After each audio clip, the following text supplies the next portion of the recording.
Coba Ibu Asilah dulu. Apa kira tadi Bu? Pertama tadi apa? Aktif berdiskusi. Iya, Apa aktif tadi? bertanya di kelas, memperhatikan.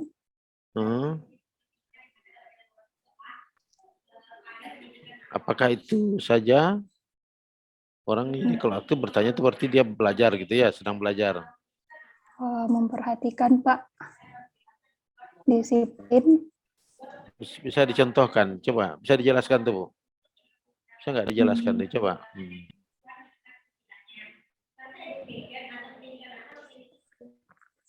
Contohnya saat dosen menerangkan, mahasiswanya aktif bertanya, Pak. Misalnya ada yang nggak mereka tahu, mereka ingin penjelasan yang lebih dari dosennya gitu, Pak.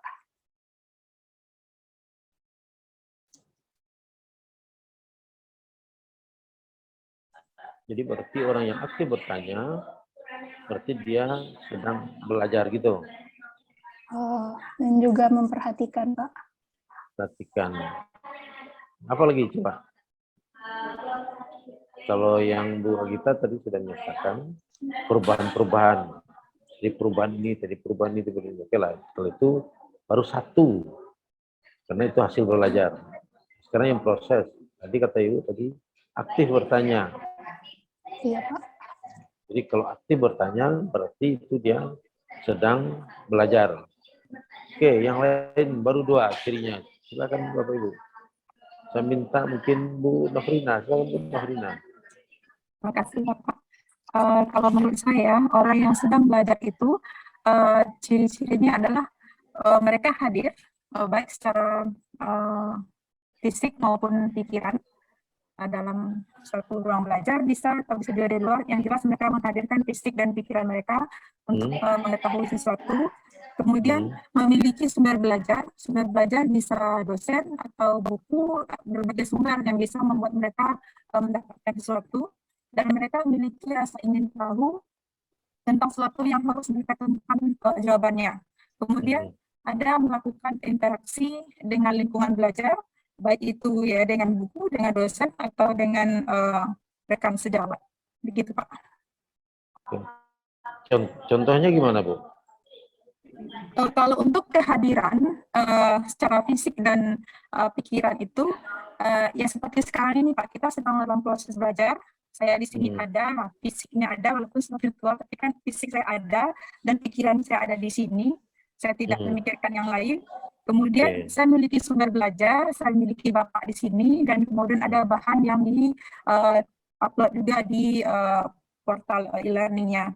Kemudian ada sesuatu yang ingin saya ketahui, ada yang ingin saya pelajari. Nah, contohnya sekarang kan materinya adalah andragogi. Nah, kebetulan saya minim pengetahuan tentang ini, dan saya kayak mana sih andragogi itu, seperti apa prinsip andragogi itu yang ingin saya ketahui dalam pertemuan kali ini, Pak. Baik. Kemudian saya Terima kasih Bu. Pak. Ya. Nah, berarti ada tiga baru ya. Silakan. Yang lain Bu Nur Farhana. Silakan Bu Nur. Ya Prof, kalau tadi saya mengisi memang lebih ke hasil belajar ya Prof, adanya perubahan pemahaman baru, kemudian perubahan sikap, kemudian perubahan perilaku. Tapi kalau seperti yang Prof arahkan tadi, sepertinya itu mungkin lebih ke hasil belajar. Kalau menurut saya, ciri-ciri orang belajar itu mungkin yang pertama itu adanya interaksi yang manis antara guru dan antara peserta didik dan pendidik. Kemudian adanya proses transfer pengetahuan gitu. Jadi dalam proses belajar itu guru memberikan materi dan materi itu dapat diserap oleh siswa. Kemudian ada juga mungkin perubahan pengalaman atau mendapatkan pengalaman baru, artinya antara guru, antara pendidik dan peserta didik terjadi juga proses mendapatkan pengalaman dalam proses pembelajarannya, bisa itu dari sharing informasi dan juga sikap ataupun cara guru dalam memberikan pembelajaran. Itu menurut saya. Terus saya kira ada lagi yang ingin menambahkan. Ada ini Pak Geri, silakan Pak Geri. Ada menambahkan, silakan Pak Geri. Ya, terima kasih Pak. Kalau menurut saya kurang lebih sama dengan yang dibilang ibu-ibu sebelumnya gitu. Cuman mungkin lebih penekannya kepada proses belajar itu dilakukan secara sadar ya Pak. Sadar dan terjadinya interaksi antara informasi antara guru dan muridnya gitu. Dan dalam proses tersebut juga dapat informasi-informasi yang berguna bagi si muridnya gitu. Contohnya misalkan adanya informasi yang ditransfer secara verbal gitu, atau pemberian, contohnya misalkan ada pemberian suatu nama untuk item-item tertentu, atau pemberian definisi atau contoh-contoh dari definisi dan topik yang sedang dipelajari. Terus adanya nanti dilakukan secara sadar dan adanya kecakapan mengenai hal-hal secara intelektual. Misalkan contohnya yaitu adanya nanti kemampuan dari sang murid atau mahasiswa untuk proses membedakan sesuatu gitu, atau memahami konsep-konsep yang lebih konkret gitu, dan bagaimana aturan serta hukum-hukum yang berlaku dalam hal yang dipelajari tersebut. Begitu, Pak. Baik, terima kasih. Ada lagi yang menambahkan? Silakan. Ada lagi yang menambahkan? Pak Rizky, silakan Pak Rizky.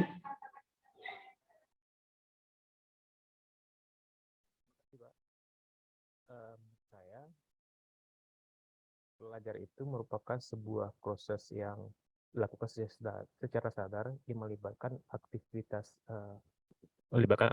fisik dan psikis, berupa proses penangkapan stimulus-stimulus dari lingkungan melalui alat inderanya, kemudian melibatkan aktivitas psikis berupa perhatian, kemudian pengamatan, sehingga nanti diharapkan akan melahirkan sebuah persepsi, membangun sebuah persepsi pada individu yang disimpannya di dalam memori, sehingga nanti hasil-hasil tersebut akan menghasilkan hasil-hasil belajar berupa misal perubahan yang secara konvensional jelaskan perubahan tingkah laku, sikap, dan psikomotor, kemudian dapat diuraikan menjadi misalnya seseorang yang awalnya tidak bisa menjadi bisa, tidak terampil menjadi terampil, sampai kepada yang awalnya tidak menguasai menjadi menguasai.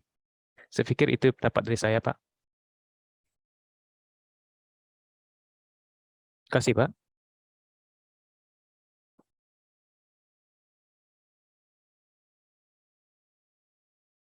Maaf, Pak dan Ibu, saya terlempar. Sekarang berarti saya ingin coba share screen ya, mohon izin saya share screen. Pertama tadi saya boleh simpulkan. Pertama tadi ada yang mengatakan bahwa adanya keterlibatan fisik dan psikis. Ini salah satu tanda terlibatan fisik dan psikis. Saya lihat tadi ada yang pertama. Jadi Bapak dan Ibu, memang belajar itu harus terlibat fisik dan psikis. Tidak bisa diwakilkan. Jadi kalau ingin kita mendapatkan hasil belajar yang optimal, maka kita harus melibatkan semua kondisi diri kita. Fisiknya, artinya badan kita itu, jasad kita itu memang harus hadir di situ. Kemudian psikisnya, perhatian kita, kemudian kondisi fisik kita dan juga dalam keadaan sehat. Kemudian perhatian kita juga harus dalam keadaan fokus. Nah, kalau ingin mendapatkan hasil belajar yang baik, yang tadi dikatakan perubahan-perubahan tadi, ada perubahan sikap, ada perubahan perilaku, ada perubahan pengetahuan, ada perubahan keterampilan, maka itu memang harus terlihat semua aspek. Makanya Bapak dan Ibu, belajar itu tidak bisa diwakilkan. Tapi ada pertanyaan saya Pak Ibu. Apakah semua hal bisa dipelajari atau boleh dipelajari gitu? Apakah semua hal boleh dipelajari ataukah tidak? Kalau boleh, apa alasannya? Kalau tidak, apa alasannya? Silakan Bapak Ibu tulis di chatting. Kalau boleh, apa alasannya? Kalau tidak boleh, apa alasannya? Belum ada yang menjawab. Apakah semua hal boleh dipelajari atau tidak?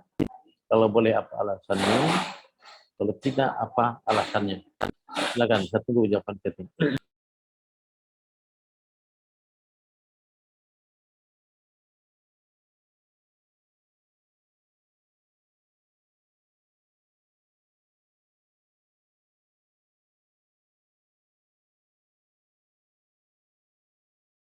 Melindungi emas, boleh katanya. Karena belajar adalah salah satu proses manusia bisa bertahan hidup dan menjawab kemudian kata Mawati, semuanya boleh. Silakan.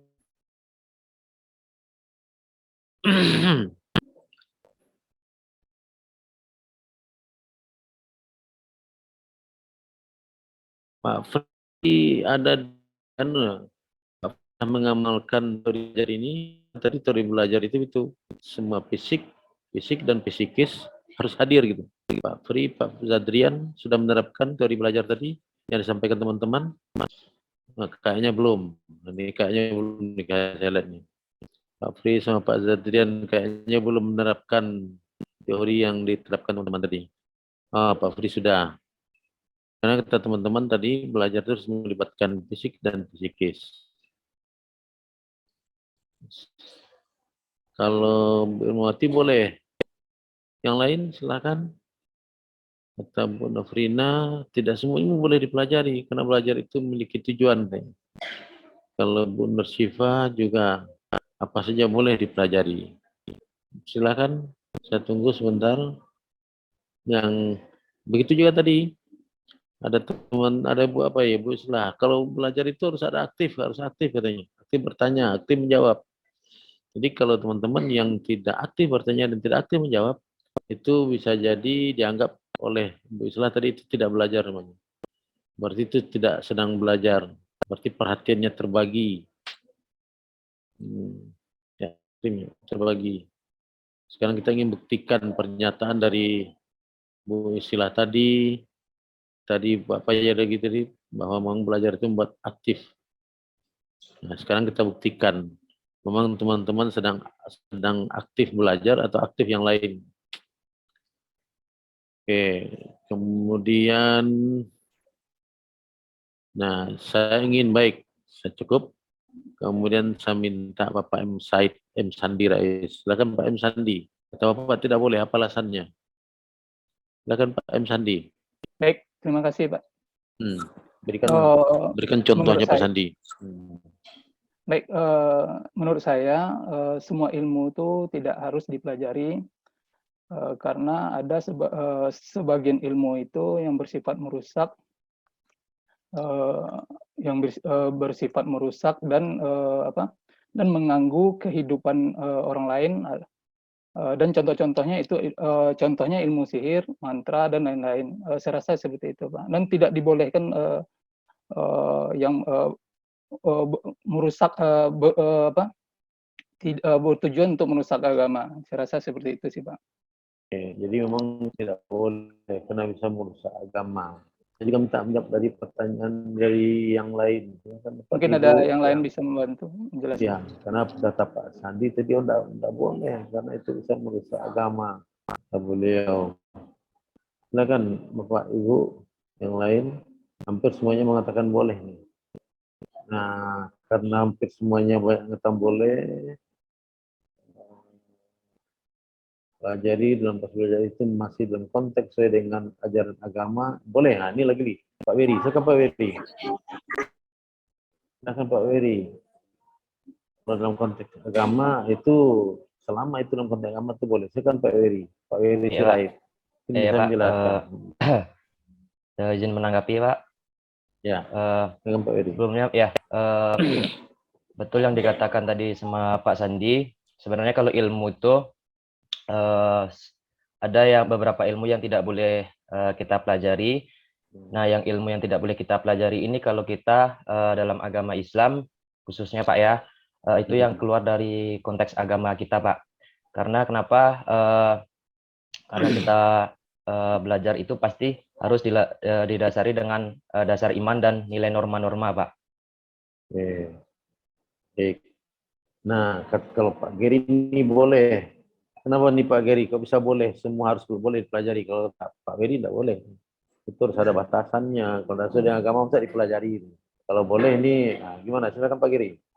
Ya, menurut saya boleh Pak, karena seperti alasan yang saya tuliskan itu ya dapat membantu manusia untuk mencukupi kebutuhan dan mendapatkan kehidupan yang layak. Cuman kalau itu bertabrakan dengan perihal agama, kalau menurut saya itu lebih ke tindakan perorangannya Pak gitu.